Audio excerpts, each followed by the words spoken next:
আসসালামু আলাইকুম। আমি একজনকে আপনাদের সামনে উপস্থাপন করব, সে হলো কুত্তা লিটন। আমি তার কাছে প্রশ্ন রাখতে চাই, ভাই আপনি তো কুত্তা লিটন সবাই বলে, তা আপনি কেন কুত্তা লিটন হলেন? এটার হিস্ট্রিটা আমাকে একটু বলেন, কিভাবে হলেন? আসলে কথাটা জোরে বলবেন, দর্শকদের অনেকে মনে করবে যে ওই বিভিন্ন নাটকে সিনেমায় অনেক ক্যারেক্টার থাকে, ওখানে বুঝি আসলে ওইরকম আমরা কোনো নকল টকল করি নাই। তো ছোটবেলা আমার একটা কুকুর ছিল, হ্যাঁ, ওটাকে আমি অনেক ভালোবাসতাম, ওটাকে আমি আদর করতাম।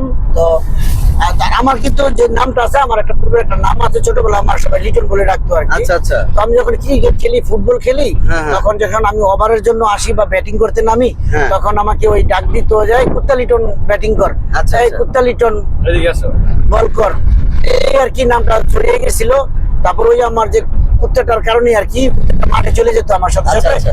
তো এই কারণে আস্তে আস্তে মার্কেটটা পেয়ে গেছিল যে কুত্তা লিটন। তারপর থেকে আমি যে ফানি ভিডিও তৈরি করি, ওখানেও কিছু আমার কুকুর নিয়ে ভিডিও ছিল, তো ওখানে অনেকেই। তাহলে আমি বলতে চাই, তাহলে আমি একটু শুনুন, তাহলে আমি বলতে চাই আমাদের দর্শক এই কুত্তা লিটনের থেকে ভালো ভালো কিছু ভিডিও আশা করা যায়, তাই নাকি? ইনশাল্লাহ ইনশাল্লাহ দর্শকের জন্য ভালো ভালো ভিডিও যাতে আর দর্শকদেরকে আমি বলছি কুত্তা লিটনের পাশে সবসময় আপনারা থাকবেন, তাকে সাপোর্ট দিবেন, এবং নতুন নতুন ভিডিও পেতে হলে অবশ্যই কুত্তা লিটনের পাশে থাকবেন, এবং আপনাদের মূল্যবান একটা কমেন্ট করে যাবেন ভাই। যদি ভালো হয়। একটা কথা আছে, আমি যে কুত্তা লিটন আর আমার আরেকটা বন্ধু আছে, ওই যে পিছনে ক্যামেরা দিয়ে দেখলে বুঝতে পারবেন, ব্রেন স্ট্রোক। হ্যাঁ, নাম কি? রেডিস্টো? Brain stroke. আচ্ছা ভাই, আসলে আনকমন নাম মুকাররম হোসেন ব্রেন স্ট্রোক। আসলে অবাক হয়ে যাচ্ছি নাম দেখে, কুত্তা লিটন, তারপরে কি বেরেনিষ্ট, মুকাররম ব্রেন স্ট্রোক। মুকাররম বেরেনিষ্ট। ওই যে দেখেন, এই যে ক্যাপটা খোলেন, বেরেনিষ্ট। আসলে আর এই যে সাথে আপনার সাথে মুরব্বিটা দেখছি অনেক হাসি খুশি, উনিকে উনি হচ্ছে আমার নানা লাগে, বুঝছেন, ভিখারি? ফকির বংশধর। আচ্ছা আচ্ছা।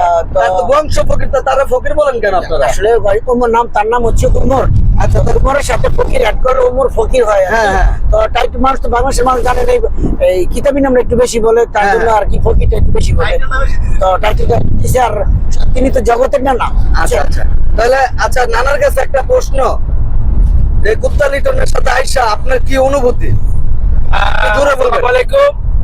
কুত্তা লিটন এবং যারা এই কলা কৌশলে আছে, হ্যাঁ, মোকাররম, শরীফ, আশরাফ, লুৎফর, জাব্বার ভাই, তারপর রায়হান ভাই, জুয়েল ভাই, সাইফুল ভাই, মানে আমার ছোট সবাই, তারপর ভাই বলে সম্বোধন করলাম। তবে এই কুত্তা লিটনের সাথে আমরা যেসব অভিনয়, নাটক বা ফানি ভিডিও করতেছি, সবগুলো আমি খুব আনন্দ এবং মজা পাইতেছি। হ্যাঁ, তার দর্শকরাও অনেক সাপোর্ট করতেছে আমাদের এই ভালো ভালো ভিডিও দেখার জন্য, আবার রিপ্লাই করতেছে, বলতেছে। আমরা এভাবেই আছি আর কি। তবে ইনশাল্লাহ আপনারা সবাই আমাদের সাথে থাকবেন এবং লাইক, কমেন্ট সবকিছু করবেন, আর আমরা ভালো ভালো জিনিস আপনাদের উপহার দিব ইনশাল্লাহ, আশা করি।